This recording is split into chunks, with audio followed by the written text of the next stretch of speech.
Hey everybody, you all know it's so important to pay it forward. Well, come along with me today as I talk with Brent Hagood, who's in charge of the One Too Many, where we give back to change the world. It's an amazing episode jam-packed with all sorts of cool tips and tricks. Let me know what you think.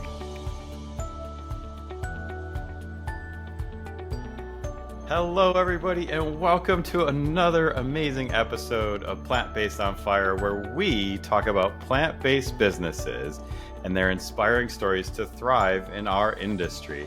I am your host, Brian, and joining us today is Brent Hagood.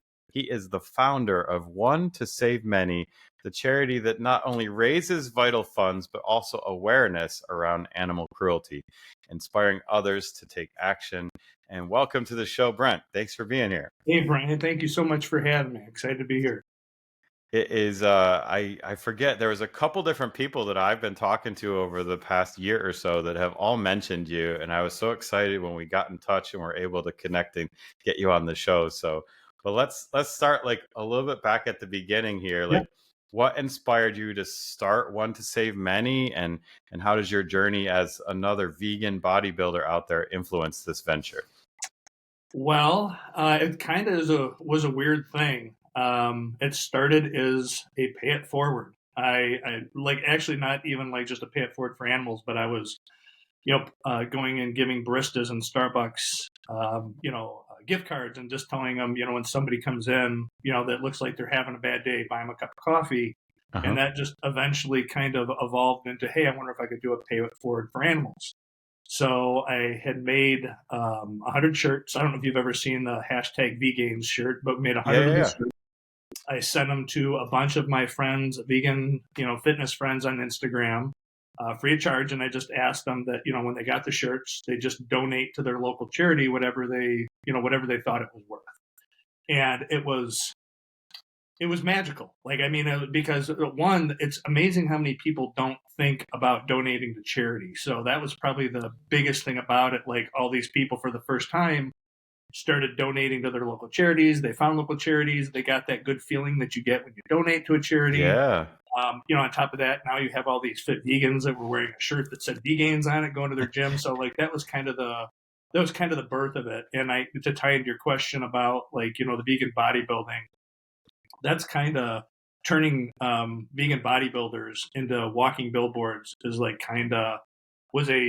initially when I started this, I wanted to find ways to raise money for sanctuaries, but that's kind of become an equal part, is showing people that you can be, big and muscular and fit and be a vegan, because, the vegan PR person hasn't done a good job, and people don't see. That's right. People don't see bodybuilders is being vegan, the protein deficiency. Right. So yeah. I love it. We have Jeff Palmer on the Real Many Plants podcast now and then, and he's always showing us the guns. So it's awesome. Yeah. Well, breaking that stereotype. Exactly. So, so what it's evolved through this pay it forward kind of a thing. And so what is it today? One to Save Many, what would you say is its core mission as you try to impact animal welfare? It's a good question. And I will tell you, I feel like it changes week to week, maybe not week to week, but definitely month to month, because in the beginning, my main thing is I just wanted to raise money for sanctuaries. And I feel like, and I hate saying this, but it's the truth. Sanctuaries are the symptom of the bigger problem, which is factory farming. So now, I see how big that problem is, and I feel like the only way that that's ever going to change is if you start to hit it at the head, at the factory farming. So I feel like getting the word out there is almost slightly more important than the benefit of us sharing our profits with sanctuaries. I feel like people getting out there, getting the word out there, people leading by example, wearing vegan shirts and meeting other vegan people. I mean, I feel like the movement that is coming out of One to Save Many is becoming larger than its initial, purpose, which was trying to raise money for sanctuary. So, and also networking. One amazing thing about this is I've met so many, yourself included, so many amazing Yeah. people. Like, it's just bringing people together. Like everybody sees the opportunity here, and everybody wants to help, and everybody brings something different to the table. And I think if that keeps happening, it's going to grow even faster. Absolutely. That is just awesome. It's that, and I forget the name of the campaign because so I'm a fractional chief technology officer for Okay. my job, and so I work with a lot of companies, and I always try to raise awareness, every November about prostate cancer, and let's grow Yeah. our mustaches for prostate cancer. Yeah. So like the Awesome. same concept. You should check that. I forget the name of that program, but whatever that is, they had the same beginnings as you, and so that's really evolved into something that they're taking to the next level. So Yeah. that Please that's send that to me. I am curious about that. I do love that idea. yeah, I mean, it's just that amazing concept. I know I had a breakfast meeting, so I haven't changed out of my formal gear today, but Yeah, I I feel really usually am. underdressed right now. Yeah, I usually wear my vegan shirts everywhere I go too, so spreading the word. So I think that's just awesome on that front. And so like the concept, has evolved into you having this 501(c)(3 now. You're sending out more shirts and getting more donations for the charities and stuff. Yeah. How do you kind of pick which charities that you want your sales to benefit, or you really leave it up to the people that are getting the shirts? And what is, you've already touched on a little bit, but what's been some of the Yeah. bigger impacts you've had so far? Well, so in the beginning, when we first started doing this, it was like every single shirt that was sold, like we would let the person like pick actually, which charity they wanted their money to go to, and that quickly was just way too much. Like Yeah. that was just way too much work. So what we ended up doing is we started like picking a charity at the end of every month to Hmm. donate the money to, and that's currently what we do now. But I will tell you that in itself is overwhelming Yeah. because the amount of work that we put in to make such a small amount of money to be able to donate, and then to be able to like pick the sanctuaries. And right now, like sanctuaries are struggling everywhere. Like they're Yeah. just, I mean, there's not enough people that are donating to them. So, and because it takes us so much effort to make so little money, we want to make sure that the amount of, or that whatever charity that we're giving to, like, is managing their money correctly. So there's this third party that we're recently been talking to, which does accreditation for sanctuaries, and Good. our plan is to start working with them because we can make sure that like when we're donating our money, that we know that whoever's getting it is using the money to maximize the benefit for the animals. Yeah, absolutely. And it's interesting because, like, do you know All Y'all's Foods down in Texas? I don't. So you should reach out to Brett Christoffel. He's the owner down there at All Y'all's Foods. He's trying to, obviously Texas is one of the biggest meat producing Yeah, states, I love that and name, by the he's way. All y'all's food. and What do so they do? he sells the vegan jerky, basically, right? The plant-based Ah, jerky. And so he's trying to be the biggest alt meat protein producer in Texas with All Y'all's Foods. But a good portion of every package he sells goes to the animal sanctuaries in Texas there.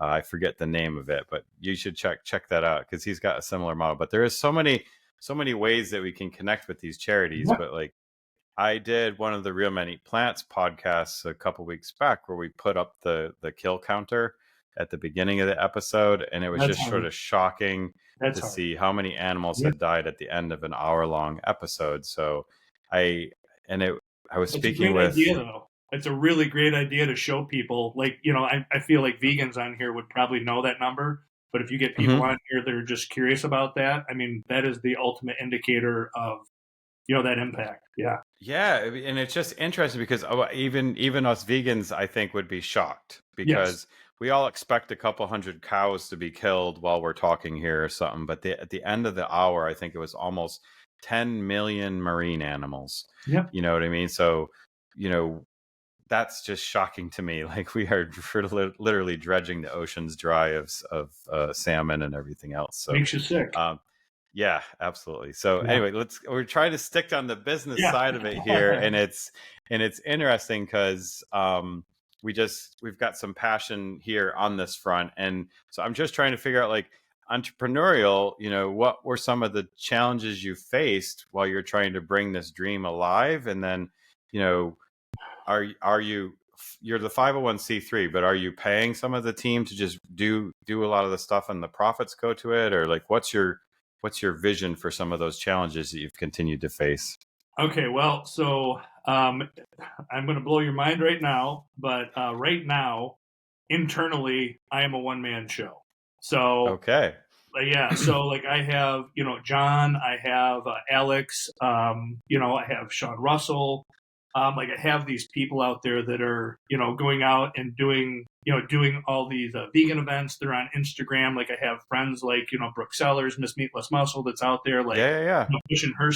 pushing One to Save Many on her channel. So I have this amazing group of people that are like pushing all this stuff. Mm-hmm. But internally, the business model that we have, because the volume of designs, shirts, colors, things like that, everything has to be made to order versus like going out and just having like a batch of shirts made, which means that every single shirt that is purchased, I'm making right now. Okay. Which is exhausting because I have I have a full-time job as well. So I do this kind of, mornings, nights, and weekends around this. Mm-hmm. And it's a second, 30, 40 hour a week job that I'm doing outside of it. So to answer your question, the biggest hurdle right now, and if John is watching this, the bodybuilding vegan, as he's watching this, he's saying scaling, because that's what he beats me up with all the time. We need to be able to scale this. And right now, we're kind of like at that bottleneck where we're kind of pushing on the brakes a little bit, because as it starts to get bigger, we need to figure out like how to make the jump from me managing everything right now to being able to, sell, tens of millions of dollars of shirts. So that's kind of like the biggest hurdle right now. I agree. So if you are a vegan t-shirt printing company out there, reach out to Brent and let's coordinate some plans to dominate in this space here. That's awesome. All right, if you've ever wanted to show off your plant-based lifestyle and do it in style, here's your chance. We have some of the most amazing t-shirts, hats, accessories, coffee mugs, and more at shop.realmeneatplants.com. We have statement t-shirts that will bring a smile to everyone's face. I love the I Want Tofu Tonight tee. Plus, we have podcast tees, Real Women Eat Plants gear, Real Kids Eat Plants, and Real People Eat Plants, just in case men, women, and kids didn't cover it all. Yeah, we love you and love that you want to show off that healthy lifestyle of yours. Again, check out our high-quality gear at shop.realmeneatplants.com and enjoy.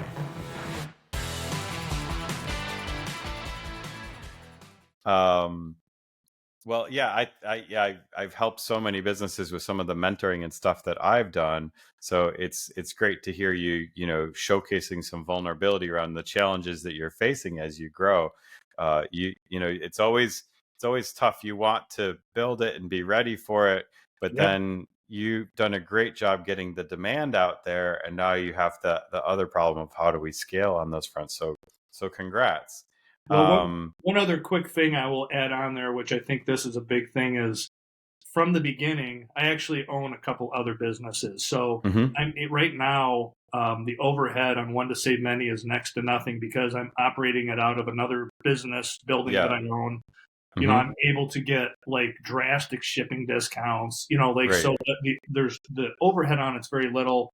I work for free. So part of the problem of scaling is if I go out and buy a building, now I'm going to have to add a bunch of overhead. So making that step is going to be less money for the animals. So it's like that's another like kind of complicated thing right now that I'm trying to manage. Yeah, exactly. Do you lower the percentage that gets to the sanctuary to scale to a bigger level, and you'll take that dip for a little bit? But it sounds like it's totally worth it with some of the buzz that you have out there on the social sphere, for sure. And it sounds like I may be having to look you up here for help on this, because it sounds like this is your arena here. Yeah, I'm more on the computer side of it to a degree, but we can definitely continue the conversation. I always am excited about trying to help businesses scale, especially in this vegan space. So, I mean, you've clearly tapped into the vegan bodybuilding conglomerate that's out there on that front. And so what strategies, maybe expand on how you've done that, and or what other strategies have sort of helped, that's how I found out about it. Like, your marketing's working. It reached me. So I'm just curious what some of your marketing strategies have been. Well, I mean, honestly, I would love to tell you, like, I have this big elaborate scheme that I, like, stayed up nights thinking. But honestly, I mean, I feel like John and Brooke, for the most part, have been like, my ace in the hole. Like, both of them are like, have like a really big presence on Instagram. And now, John going out and doing, like, because he's down in Tampa in Florida. They have tons of shows down there in Tampa. So yeah, that is probably a very large portion of the marketing, is those two, like, constantly pushing it. Outside of that, there's tons of, vegan friends and vegan fam on Instagram that they get the shirts, they put it on their stories, they tag One to Save Many, like, and people see it that way. And I feel like if anybody who's on Instagram, if they've got a One to Save Many order, they are like proud to go out there and make a post or make a story. That's and right. Back to me mentioning a movement, it does feel like a movement. Like, there's just, the fans of One to Save Many are like kind of doing them a large portion of the marketing themselves. So and every time I'm doing like a festival or something like that, I meet somebody new that has some new idea or has some, other vehicle to like market, or has some other relationship with some, some other school or some other nonprofit or something that wants to, like, because one nice thing, you're in business, so I'm sure you know this. When you're in a normal business, everybody's kind of angling to, like, get the most money on their. That's right. With the vegan community, everybody's goals are aligned. They just want to help animals, so they don't. That's really, right. it's a whole nother experience of business when everybody's vision is aligned. I agree. Yeah, I don't care. I mean, that's why this podcasting thing is so important to me, because it's the passion for what I want to see the world ebb towards. And I don't care if I lose money one month or make a few dollars the next month, kind of a thing. It's just exactly that. So vegan mindset is just so different than anything else. That's right, for sure. And it's that question. Gosh, I forgot what I was going to ask you, but it was, it'll come back to me here in a second. But it's just, so awesome to see what you're doing on that front with. Thanks, with I really appreciate it. I really appreciate it.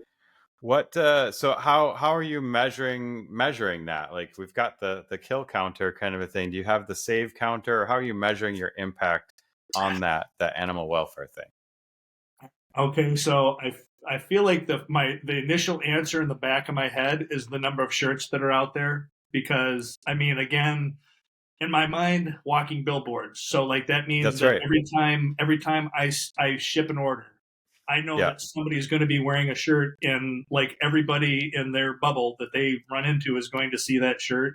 So I haven't figured out a great way to tell you exactly how many shirts that I've made and how many are out there, but there's thousands of shirts out there. And so I know the impact from that is making a big difference. But on that note, it is in the back of my mind to put a counter on the website for, the number of shirts that are out there, because I thought that would be kind of an interesting thing to put on there. And that's, again, absolutely, that's John mentions all the time. Yeah, I love it. And you helped trigger my other thought that came back to me now, because I do, anybody that comes on the podcast, I'm going to offer you up something out of the Real Men Eat Plants store too, so you can take your pick of our t-shirts. But we can trade. That's right. We can trade. We can trade. So I just finished reading this awesome book. I think you should read it, The Business of Belonging. Okay. And it's about community building and how do we build communities. And I do agree the vegan PR person is not doing the best job for us. So how do we shape that narrative? And one of the things that stuck out to me is building that brand, which it sounds like you've done an amazing job doing, right? Like, the ultimate sign of an amazing brand is I would have it tattooed on my body like Harley Davidson, right? Yeah. So, you're at that place where people are so proud to wear it. So I think you have completely gelled this community. And so I'd encourage you to listen to that book. You'll get tons of cool little tips on how to keep growing your community for sure. Business of Belonging. Is that what you said the name was? The Business of Belonging. Yes. Yes, I love it. I'm a huge reader of business books and self-help books. So I will add that to my list. Very cool. So give us some of your lessons learned. You've given us a couple already, but like, what's been your challenges on the entrepreneurship social impact that you can impart to other business owners that are watching this?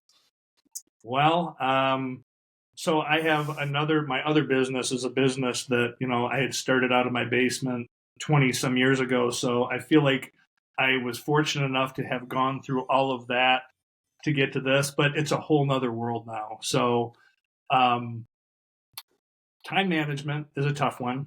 Yep. I mean, it's a very tough one. I struggle with that a lot, but I will say that as an entrepreneur, you don't get to go out on nights and weekends and hang out with your friends if you really, your cause or your business or whatever it is. I mean, if you want to be successful, you got to grind. You got to keep your head down and do what's uncomfortable. And in this case, I will say that the people you surround yourself with, John, Brooke, I just have this, I have my friend Bobak. He's, and I mentioned Bobak, you'll appreciate this. Bobak has a vegan convenience store out in California. Wonderful. Nice. Planet. It's got a wonderful story behind it. But anyway, these are all people I've surrounded myself with that know, Bobak helped with 501c3. John Brooke helped with marketing on Instagram. So I know how to make T-shirts. I know how to run a website. That's about all that I can do. So I guess surrounding yourself with the people that can fill in the gaps. That's good. That's awesome advice. I agree with it, because the perseverance and just having the right people that are helping lift you up can help you move the mountain for sure. So yes. Talk to me a little bit more. Where do you see One to Save Many in the next 5 years? How do you plan to grow its impact? Oh man, see, I'm embarrassed to say that being a visionary like that is not my strong suit. I have always been the guy that is just focusing on the step right in front of me. And I mean, I have the bigger goal, obviously. I want to end factory farming. And I know that's a really huge goal. But, in the back of my mind, I think that's every vegan's, goal is to, help animals end factory farming. So between where I'm at now and that, I mean, I still am figuring it out every day. I mean, for the most part, I struggle just to keep up with what I'm doing now, so I'm relying a lot on my, Sean Russell, John, Brooke, Bobak. Yeah. I'm relying a lot on them to help me with, different directions that we can go to get, from point A to point B. I commend your efforts, and I think it is a very reachable goal to end factory farming. I spoke with Paul Shapiro from the Better Meat Company. Yep. And he said, how did we end horse abuse? We invented the car. How did we end abusing all the geese for our fountain pens? By inventing the pen. You know what I mean? Mm-hmm. Like, so we are going to come up with a technology solution, in my opinion, that's going to taste better than meat in some way, shape, or form. And the alternative is, if we don't end factory farming, we're going to ruin the planet. So we've got to fix that. So I hope it happens in our lifetime and not our kids' lifetime. But I am with you, my friend, on helping to get the animals out of there into a sanctuary, letting them live the rest of their life in as peaceful of a place as they can. Yes. So go and support One to Many. And I want to hear you back on the show in a year from now saying I sold millions of T-shirts. Yes. For sure.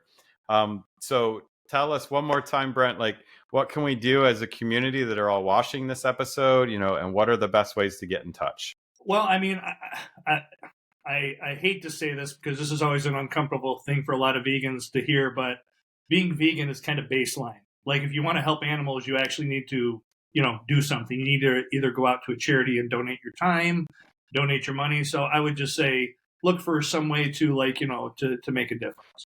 So whether whether it's donating to a local animal sanctuary, or spending time at a local animal sanctuary, or just getting out there and finding out local animal activist events in your area that you can help with. But I mean, just not eating meat is not going to be enough. That's right. Absolutely. And what's the website one more time if they want to get one of these awesome shirts? OneToSaveMany.com. one2savemany.com. So go check that out and reach out to your local charities in your area and try to get in touch and see what they need and how you can help. I'm sure you have something in your house you can donate to the charity that needs it for sure. So thank you so much, Brent, for being here and hanging out with us for a little bit. Thank you for having me. This was awesome. And so that's sort of all the time that we have for this episode of Plant Based on Fire. Thank you so much again, Brent, for joining us, sharing your insights, experiences. And until next time, everybody, keep that fire burning. Thank you very much.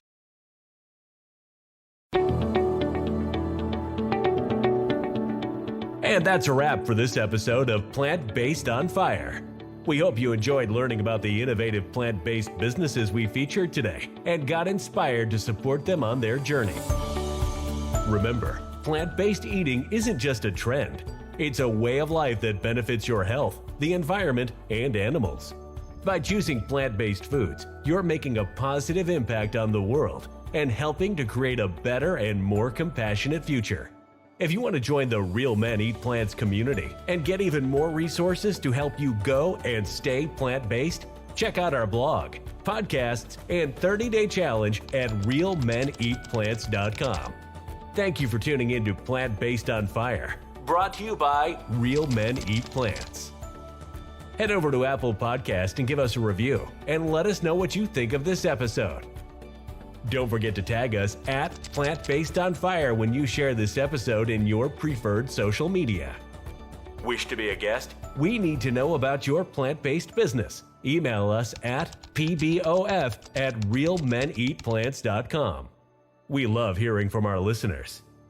Thank you to our guests and to you, our listeners, for your support, and see you next time.